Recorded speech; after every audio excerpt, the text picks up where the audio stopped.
former managers, former SIDs, former staff members, former administrators, anyone that had a part in building our program in the past. Tonight or today's game was for them. Being able to wear those uniforms is something special. Having Norm Stewart and all the coaches that come before me involved in the program is a very important thing as we try to build for our future. To have an announced sellout versus Texas A&M is also important, and it just says the city of Columbia is just as supportive as we all thought. Mizzou Arena is a magical place. Our student body, unbelievable. And I just want to thank everybody for being available, sacrificing.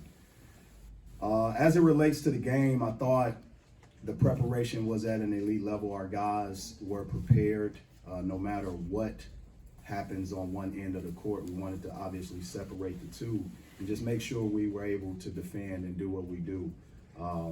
Sometimes you can't control makes or misses, but ultimately you can have great shot selection and obviously get back on defense and give your very best. Our guys forced a great team to 19 turnovers. And, these two up here did a remarkable job, not just on the offensive end, but on the defensive end. Kobe Brown was unbelievable as it relates to rebounding. Demoy Hodge was elite at deflections and steals and different things like that. That run to end the first half, I think, gave us some momentum. We pushed it to 10, and then we came out of the halftime and made the next, I think, 10 field goals or something like that, starting, and 6 of them were threes. So it opened up the game, but it really ignited our crowd, and that game was something that they greatly impacted. To have a quad one win in January is very important. I think that's a 2 possible 1 seed team. But for us to have that quad one victory is very important. Not only, on Selection Sunday, but just for us and our growth to recognize who we are and also the confidence that we have in one another. So we led the game for 38 minutes and 31 seconds, which is an outstanding stat, and they led for 44 seconds. Questions? Dennis, on your grading scale, does that qualify as your team having played well today? No, I don't think we played well, to be honest with you. And there were segments, you guys laugh, I'm serious. You guys laugh. I have a different expectation for myself, my staff, and for our players. And it's not result-based, it's the quality. There were times that Iowa State made runs. There were times where we got on our heels and we didn't execute certain things. So when you ask that question, I don't look at the result. We won. But did we do the things we were supposed to do for 40 straight minutes? Did we sub in and did we have a dip, or did we have, some ignition in terms of, forwardness, right? Those things, we did not complete the game. I'm happy about the free throw percentage. I'm happy that we played a hell of a defensive outing without fouling as much.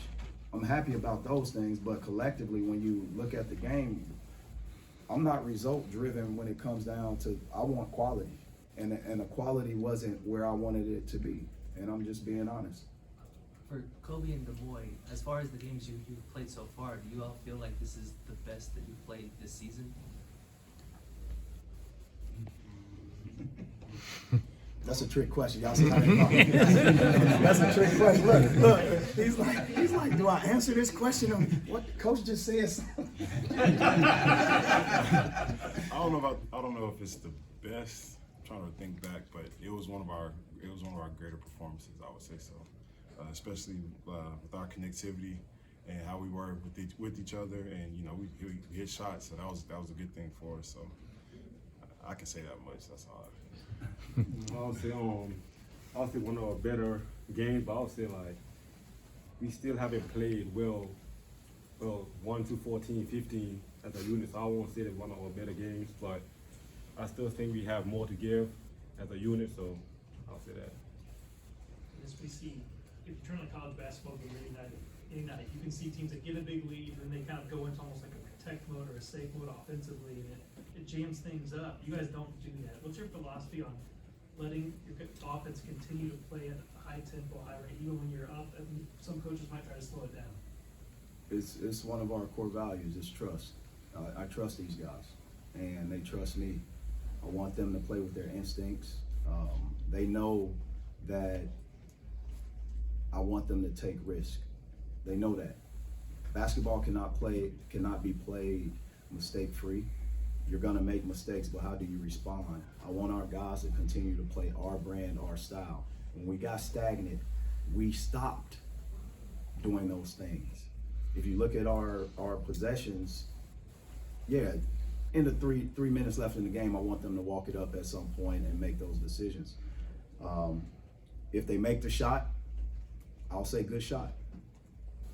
But it's not without the risk. If they miss it, they'll be the first ones to say, my bad, on to the next play. But I want these guys to play with a level of trust, and it starts with me. And if I'm over there not trusting them to do certain things or in the huddles, then what am I standing for? I'm being a hypocrite. I want them to actually go do it. And, you know, even when Sean East drove, right, he pushed the flow, but he got a blocking foul. He missed that free throw. I'm not upset about the push. He has to make those 2 free throws, and he's one of our better free throw shooters. So it goes with the risk, man, and I want these guys to continue to play with their instincts and not be robots. Kobe and Des Moines, do you feel like that trust has grown throughout the season? Trust for what? Amongst your team, amongst your teammates. Oh, from coach or with each other? Within the team, amongst each other, the players. Oh, amongst each other? Oh, yeah, definitely. I feel like whenever, like in basketball, whenever you play with a certain group of guys, whether it's pick up every day or, you know, organized basketball, the more you play with them, the more chemistry you build, and the higher the chemistry level gets. So that creates more trust, and it's a better flow of basketball. But you have to understand this, and I'm not sorry to cut you off. To be great, you got to have some level of grace and forgiveness, because it takes risk. And I don't want guys to hold on. I want them to forgive. Maybe they're open when Des Moines shoots a shot. But that's what Des Moines should do, shoot the shot. Maybe they're open when Kobe is driving. And maybe he found them and maybe he didn't. Maybe the ball has been turned over. We gotta have a quick level of forgiveness and grace so that we can become as great as we can become.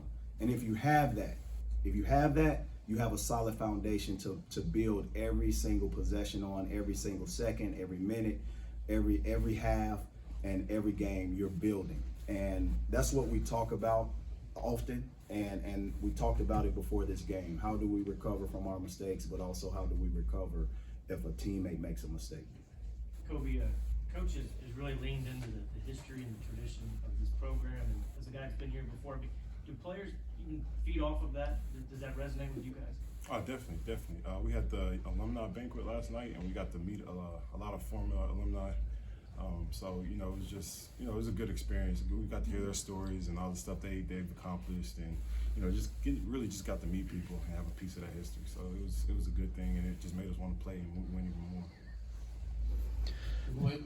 In a game like that, when things are rolling offensively at times, how much fun is basketball when shots are falling, got the crowd going like that? How much fun do you guys have in those moments? Honestly, a lot of fun. Coach Gibbs always tell us to have fun and enjoy the moment. So that's one of our biggest keys to just going to the game. Just have fun, enjoy teammate, enjoy every play. Don't dwell on mistakes. So I'll say we have fun tonight. You know we made mistakes. You won't see our reaction because we already know like next play like we could get stopped. So I'll say just have fun, having fun, erase the memory of having bad mistakes and stuff like that. As you said earlier in the week that even though this game's in January, it's gonna feel a lot like March. Is that the feeling that you had, especially with the energy coming from the crowd? Yeah, that was a tough game, and don't allow that score to think one bit that team is not a great team. That team is great. TJ Osselberger is a great coach. What he's done at Iowa State is tremendous, and I think you guys would value the same and share the same sentiments. But what does it say about us? What does it say about Mizzou Arena? What does it say about our level of consistency? I want our tradition to remain intact. To go somewhere, you got to figure out where the program has been. What's important about our former players being here is that I want these guys to see what it looks like in 15, 20 years from now, where they're coming back, no matter how far away they're living. They should be proud to be a part of such an institution as students and an athletic department and a team, and ultimately as a family. I said all along, my goal is to be a Hall of Fame coach. We want to hold up trophies, we want to raise banners, we want to do certain things. And we have to do it short term, we have to do it long term. And these guys are giving their very best, but they're receiving their very best from our fans. They're receiving that. And I want to thank our fans. I cannot say that enough. Our fans are giving us their very best. And I just want that to remain consistent. And it shows consistency when you can announce another sellout. When you can announce another sellout during a sellout. That means a lot. And again, I'll ask all you guys, how many sellouts did you think we would have this year? Let's be honest. How many? And you can answer that question to yourself, but understand it takes a village, and we're happy to be a part of the village. Coach, speaking to the fans, you talk so much about core values and extending that into the community. When you see the fans cheering on as 5 seconds or left of the shot clock defensively, or when Kobe gets 2 offensive possessions up double digits with 8 minutes left in the game, how does that resonate not only for the fans but for your program in pushing this to where the culture that you want to set here in this program? I think when we sometimes pull up out of Mizzou Arena late night before the game, and there's antlers sleeping outside. That's a sign. That's a sign. And an hour and a half before the game, I can hear footsteps as I sit in my office of fans rushing in. That's a sign. It's a sign when you can hear the crowd roaring, right? Even before jump ball. It matters every step of the way. The atmosphere matters. And I want it to not only be a part of our culture here, I want us to support women's basketball the same way. I want us to support football the same way. I want us to support volleyball the same way. Because if we all come together and do that, our entire community wins. We win. And our logo should be at the top amongst the nation's elite. Not just in basketball. I have my expectation. I'm talking about in the athletic departments. And I think Desiree Reed-Francois will share the same statements. I am who I am because of my boss trusts me, right? She trusts me, and it's a partnership. I can share information with Desiree and not feel as if I'm being smothered. It is a true partnership, and when you have a partnership from the top down like that, it makes it easy. My players, not just because of the status of the president or chancellor or board of curators, they know our administrators, they know everyone. That's the community. I want our community to understand, if you see these guys out, talk to them. Talk to them. They're approachable. And vice versa, I expect my guys to talk to strangers and bridge that gap and break down that barrier from stranger to friends. And our first core value is friendship. Friendship, love, accountability, trust, discipline, unselfishness, enthusiasm, and toughness. That's my expectations for my program and anyone that touches our program. That's my expectation for our fans, and they have held true to that. Kobe, 12 rebounds, and Coach Otzelberger specifically mentioned kind of the energy and aggression you played with. That type of tenacity, is that something you can do for 40 minutes every time out? Do you sense when your team kind of needs it? What? Yeah, I mean, it's something I should do every time out. Got to work on that. But no, we just as a team, we felt good today. Shots were going in, the shots that weren't. I feel like the shots going in is what helped me get the rebounds, because when they didn't go in, the defense assumed they were going in, so it was a lot easier to get to.